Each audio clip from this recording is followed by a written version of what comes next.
Olá, como estás? Aqui é o Ricardo com um vídeo. Espero que isto esteja bem, que me estejas a conseguir ver bem, umas ajeitadelas e tal. Olá, aqui é o Ricardo. Venho-te fazer um vídeo. Venho-te falar acerca de 5 coisas que nós devemos saber para aplicarmos fertilizantes naturais.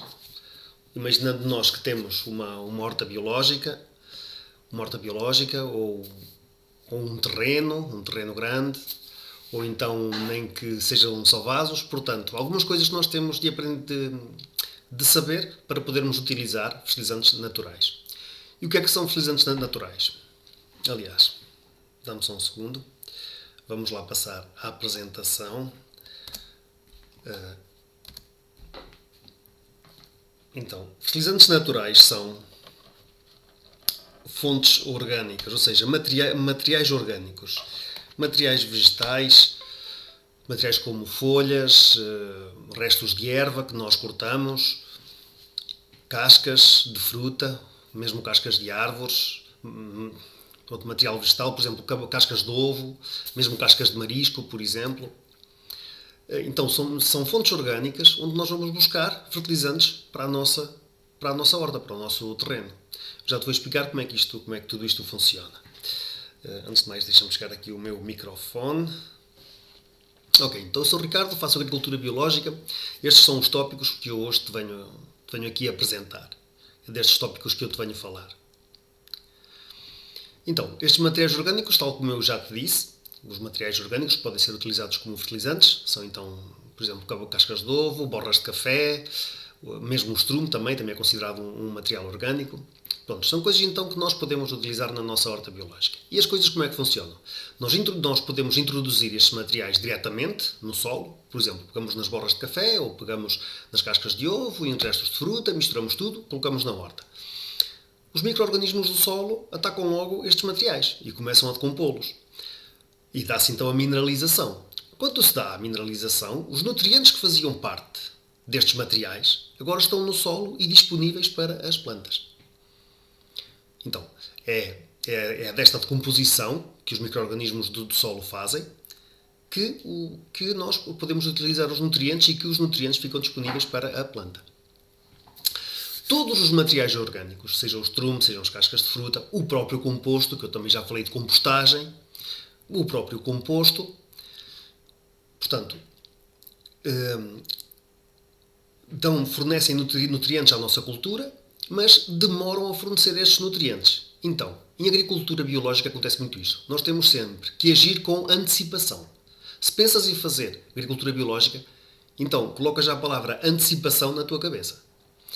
Por exemplo, para protegermos a cultura dos fungos, nós vamos utilizar elementos que repelem os fungos ou que inativam a função dos fungos, por exemplo. Então temos que agir antecipadamente. Da mesma forma, para fertilizarmos o solo, também precisamos de agir antecipadamente.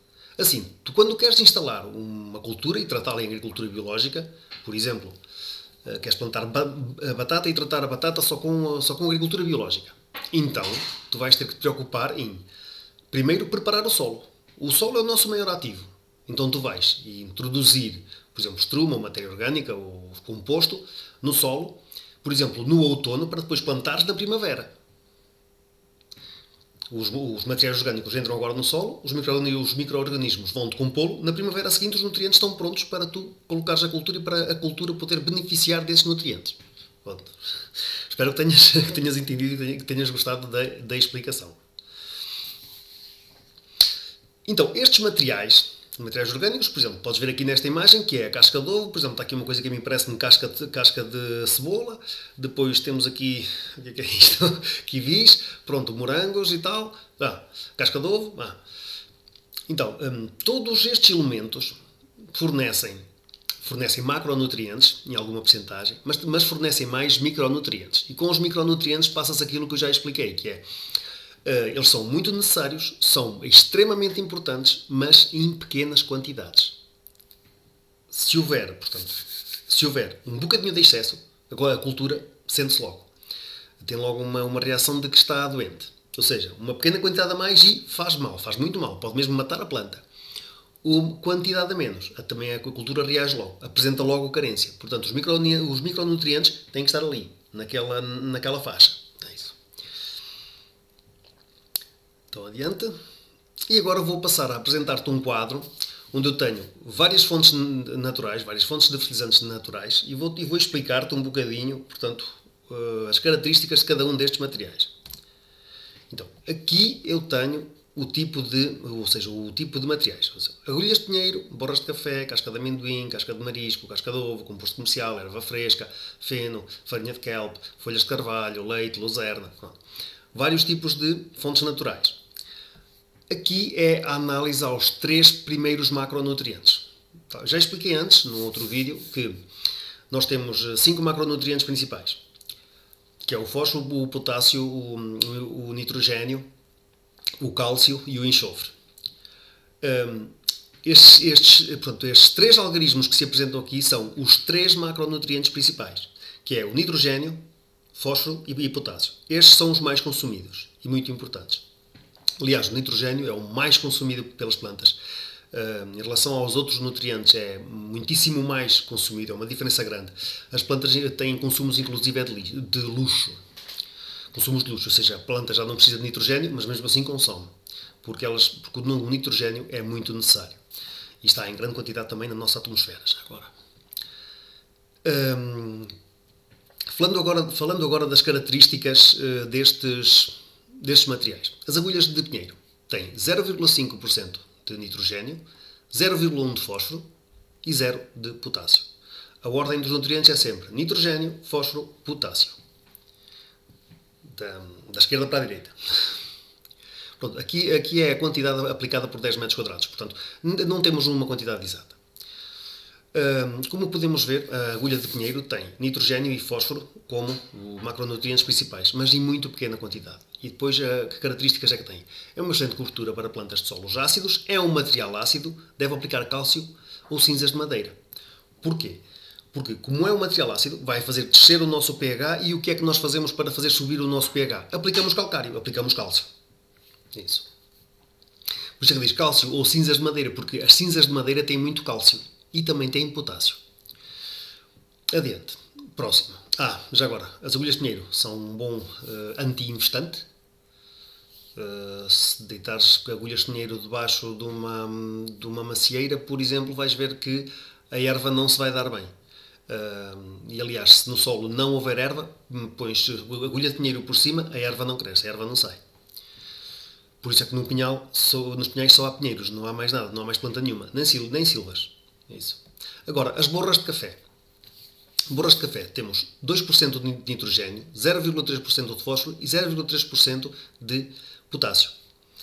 Como é ácido, devemos utilizar em composto ou como cobertura. Se misturarmos ao solo, devemos adicionar calcário ou cinzas de madeira. Mais uma vez, é um material ácido, acidifica o solo, faz descer o pH, então adicionar cálcio ou cinzas de madeira, tal como o material de cima, tal como nas agulhas de pinheiro. A situação é semelhante. Uma chamada de atenção. Como podes ver aqui estas quantidades dos 3 macronutrientes as quantidades dos 3 macronutrientes que se apresentam são muito pouquinhas. Se compararmos estas quantidades com as quantidades que vêm, por exemplo, num saco do fertilizante 7,14,14, que se utiliza-se muito para o amendoal e também para culturas de fruto, 7,14,14, até há 7,14,14 mais boro. Ou seja, traz um micronutriente adicionado. Esses sacos, que são fertilizantes químicos e não fertilizantes naturais, portanto, 7,14,14, ou seja, tem 7% de nitrogênio, 14% de fósforo e 14% de azoto. E em relação a estas quantidades que aqui estão, meu Deus do céu, traz muito mais fertilizante. Quando chove e a planta absorve aquela quantidade de fertilizantes, meu Deus, está a absorver muito mais fertilizante, não é? Pronto. Mas isso é em agricultura convencional e não em agricultura biológica. Isto para dizer que, para termos uma noção da diferença de quantidades, da diferença de percentagens, quando nós adicionamos um fertilizante químico a uma planta, portanto, que quantidade de nutriente é que nós lhe estamos a dar? Muito mais, não é? Em agricultura biológica baseamos no estrume, no matéria orgânica, composto e tal, mas nunca chegamos a estas quantidades. A realidade é essa. Pronto, já falei acerca das borras de café. Aqui devemos utilizar em composto ou como cobertura. Em composto é adicionar à pilha da compostagem. Nós podemos adicionar vários tipos de materiais às nossas pilhas de compostagem. Portanto, sobretudo materiais vegetais. Erva seca ou erva ainda úmida. Erva, estrume, também podemos adicionar estrume. Pronto. Podemos adicionar várias coisas. Vamos fazer composto. Portanto, o composto é muito nutritivo e muito bom para o solo, sim, sem dúvida. Pronto, isto é um dos elementos que podemos adicionar à nossa pilha de composto. Agora, cascas de amendoim. 0,8, 0,2, 0,5 de potássio. Teores elevados de carbono. É bom para adicionar às pilhas de compostagem. Areja. Os nutrientes ficam mais rapidamente disponíveis se adicionarmos uma fonte de azoto. Então, é esta frase aqui, a última frase. Os nutrientes ficam mais rapidamente disponíveis se adicionarmos uma fonte de azoto. Então, como isto é um material rico em carbono, e é...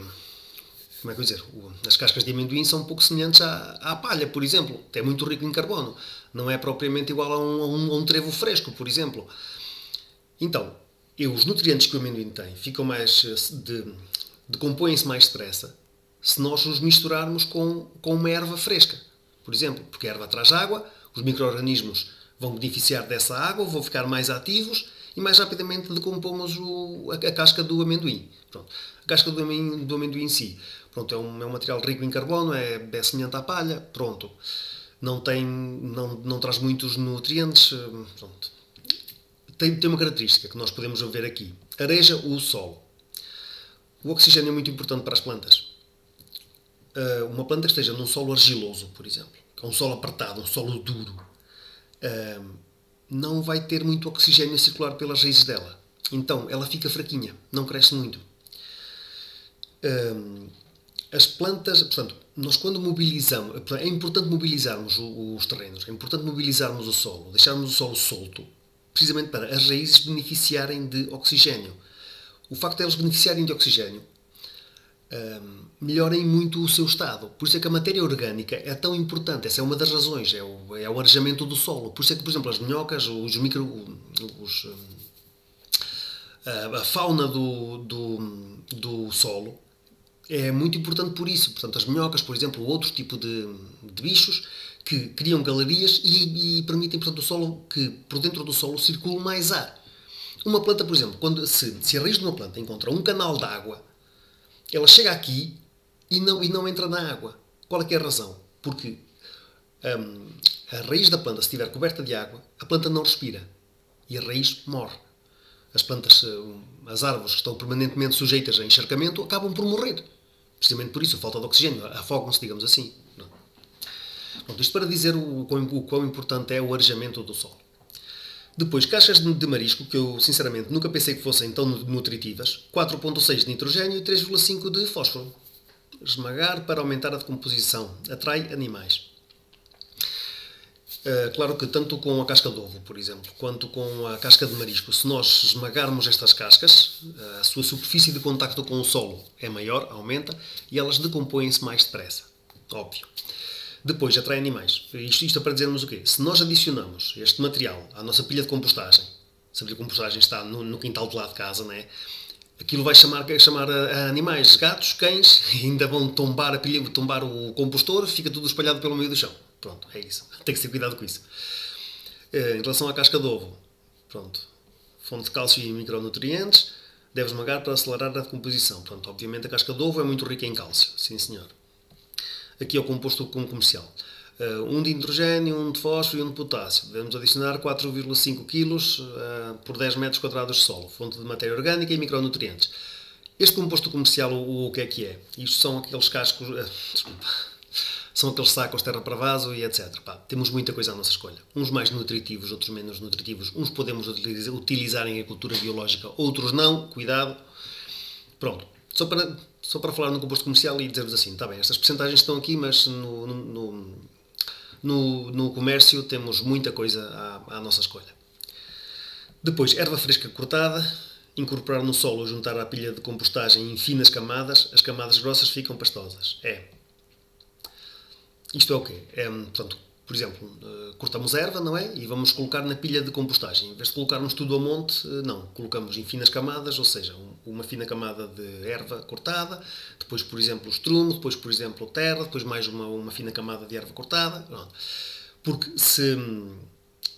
Nós também podemos juntar a erva toda e pô-la em molho, sim, mas No interior não vai circular muito ar, então vai demorar a decompor e pode ficar muito ácido, por exemplo. Pode ficar pastoso, sim, pode ficar pastoso. Depois vai ser mais difícil mover o composto. Pronto. Então aconselha-se a fazer camadas mais finas de erva para podermos mexer bem o composto e para que o ar circule pela erva toda, pelaquela erva toda que nós cortamos e para a decomposição se dar em boas condições, digamos assim. Pronto. Feno, vou saltar isto, pronto, o feno, faz-se conta que é erva cortada, portanto dá alguns nutrientes ao composto ou ao solo, sim, portanto é uma boa fonte de matéria orgânica. Eu vou deixar esta tabela disponível, por isso é que vou saltar aqui alguns parâmetros. Eu vou deixar esta apresentação disponível, fica na descrição deste vídeo, fica esta apresentação e também um link para o meu e-book gratuito, mas eu no fim já falo disso. A farinha de kelp. Este material aqui, farinha de kelp, é farinha de algas, que é muito nutritiva, fazem-se inclusive fertilizantes líquidos com esta farinha de kelp. São algas até nas zonas costeiras, não sei se hoje em dia se ainda se utiliza muito. Nas zonas costeiras, portanto, apanhava-se algas no mar, eram colocadas em carroças e transportavam-nas para as hortas, porque era muito bom para as hortas, dava muitos nutrientes às culturas, melhorava muito o solo. Pronto. Folhas de carvalho. Qualquer tipo de folha é boa para a pilha de compostagem e também é boa para o nosso solo. Pronto. Estas folhas são ácidas, podem ser adicionadas ao solo. Pronto. Sempre que o material seja ácido, podemos compensar a sua acidez com cálcio. Se é na horta de lá de casa, por exemplo, enterramos as folhas e aplicamos um bocadinho de cálcio. Podemos fazer assim, não exagerar na quantidade de cálcio. Para outro tipo de situações, por exemplo, se tens uma quinta e se queres enterrar um montão de folhas, aí já é diferente, temos que fazer contas. Precisas de calcular a quantidade de cálcio que deves aplicar à tua cultura. Leite, que eu nunca pensei que se pudesse utilizar, o leite azedo, por exemplo, podemos adicionar à pilha de compostagem. Luzerna é uma leguminosa, é uma fixadora de nitrogênio.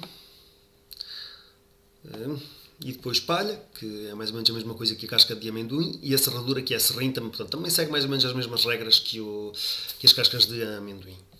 Pronto. E pronto. Já fiz a apresentação da tabela, já te falei dos vários tipos de materiais onde nós podemos ir buscar nutrientes para a nossa cultura. No próximo vídeo, eu vou-te dizer como é que podes pegar nestes materiais, combiná-los de forma a fazeres um fertilizante assim, mais poderoso. Em vez de fazeres um fertilizante com 4,6 ou com 1,2 ou com 0,5, 0,2, 0,5, em vez de ser com esta percentagem de nutrientes, não. Misturas alguns destes elementos e vais fazer um fertilizante, por exemplo, um 5, 10, 10, 10, que já é um bom fertilizante dentro da agricultura biológica. Vamos passar para o próximo vídeo, o próximo slide. Agora, alguns conselhos para a horta biológica. Os materiais orgânicos devem ser adicionados na época de outono, os seus nutrientes serão disponíveis na primavera seguinte. Já falei disto anteriormente. Todos os materiais podem ser adicionados ao solo, diretamente, mas fazem mais efeito se adicionados após compostagem. O que é que eu quero dizer com isto? Visto os materiais que eu te estive aqui a apresentar e a quantidade de nutrientes que eles têm, se nós aplicarmos estes materiais diretamente ao solo, eles vão fornecer às plantas esta quantidade de nutrientes ali apresentada, percentagens muito baixinhas. Se nós pegarmos nestes materiais e se os compostarmos, o que é que acontece na pilha de compostagem? Qual é que é a importância da compostagem? Qual é que é o seu princípio? Na pilha de compostagem acontece o seguinte. Nós fazemos a pilha de compostagem e as bactérias começam a trabalhar, a decompor a matéria. E começa a ser criada a energia. Começa a haver a saída de vapor, que representa a perda de nutrientes. Nós o que é que fazemos? Mexemos a pilha de compostagem, revolvemos tudo. A temperatura baixa. E os nutrientes ficam lá, não evaporam. E as bactérias continuam a decompor. E volta-se a formar energia. E volta-se a se evapor e a haver perda de nutrientes. E nós revolvemos a pilha, a temperatura baixa, e os nutrientes ficam lá. E as bactérias voltam a decompor. Pronto. O que eu quero dizer? Que na pilha de compostagem as bactérias decompõem a matéria orgânica e os nutrientes ficam ali todos. Não há evaporação de nutrientes. E como dentro da pilha cada vez temos mais bactérias, cada vez a decomposição dá-se portanto, cada vez mais rápida, o processo é cada vez mais acelerado, estão ali as bactérias a trabalhar à força toda, e os nutrientes ficam ali todos. Quando nós colocamos isto no solo, vamos colocar muitos nutrientes e muitas bactérias para continuarem a decomposição da matéria orgânica que até pode já existir no solo. Creio eu que me fiz entender. Pronto. E o vídeo chegou ao fim. Se queres obter um solo fértil com técnicas de agricultura biológica, podes clicar neste link, vou deixar na descrição deste vídeo. Vais-me dar o teu nome e o teu e-mail, ficas registado na minha lista de e-mail, recebes este e-book gratuito, isto aqui é tudo gratuito, recebes o e-book gratuitamente, ficas a fazer parte da minha lista de e-mail e de vez em quando recebes um vídeo meu. Pronto. Obrigado por teres assistido a este vídeo, não percas o meu próximo vídeo e até depois. Dá-me um like ou deixa-me um comentário, eu gosto mais de comentários que me digam alguma coisa. Obrigado por teres assistido e até depois. Agora vamos lá ver se eu consigo desligar isto. Ok.